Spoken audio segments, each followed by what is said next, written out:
जिसके मुंह में खून था, शरीर में कोई कपड़ा नहीं था, पैर दोनों राइट एंगल में मिला गया, एक पाँव बेड के इस तरफ, एक पाँव बेड के इस तरफ मिला गया।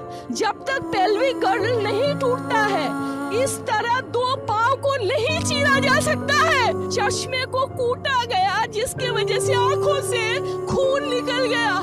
गले में गला दबाकर मारा गया। ये पूरा पोस्टमार्टम रिपोर्ट में वायरल हुआ है, आप लोग कृपया देखिए। I promise you that not a grain of the words I utter today is a lie. दोस्तों, अगस्त को कोलकाता में ट्रेनी डॉक्टर के साथ हुए रेप के बाद जिस तरह की खबरें आ रही हैं, वो बहुत ही शर्मनाक है। पहले तो ऑन ड्यूटी डॉक्टर के साथ जो हुआ, उसने पूरे देश का सिर नीचा कर दिया। फिर पता चला कि इस रेप को अस्पताल की तरफ से शुरू में सुसाइड बताने की कोशिश की गई।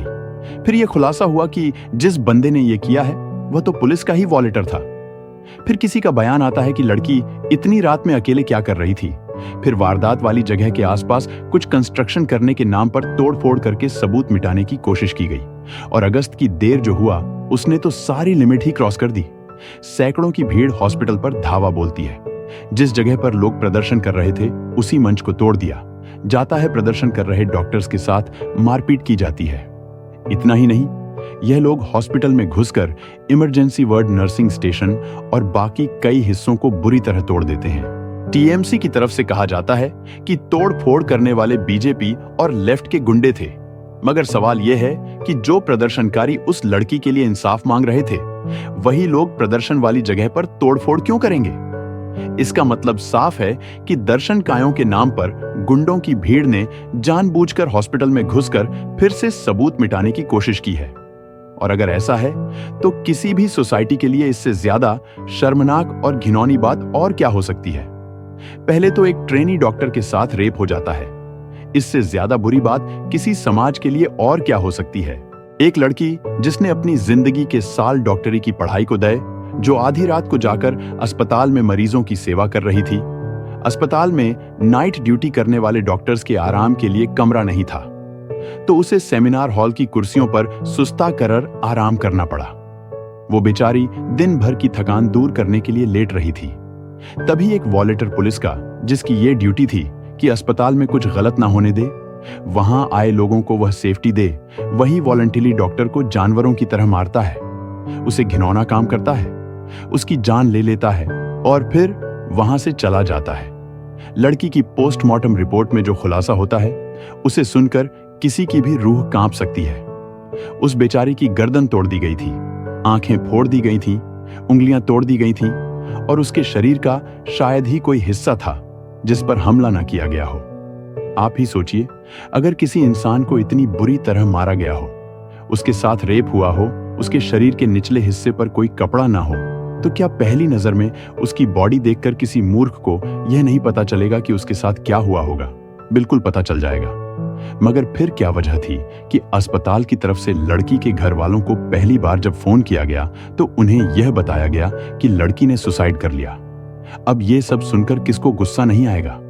एक महिला को इतनी बेरहमी से मारा गया, उसकी इज्जत लूटी गई, उसकी आंखें फोड़ दी गई और अस्पताल वालों को यह तक दिखाई नहीं दे रहा है कि उसके साथ क्या हुआ।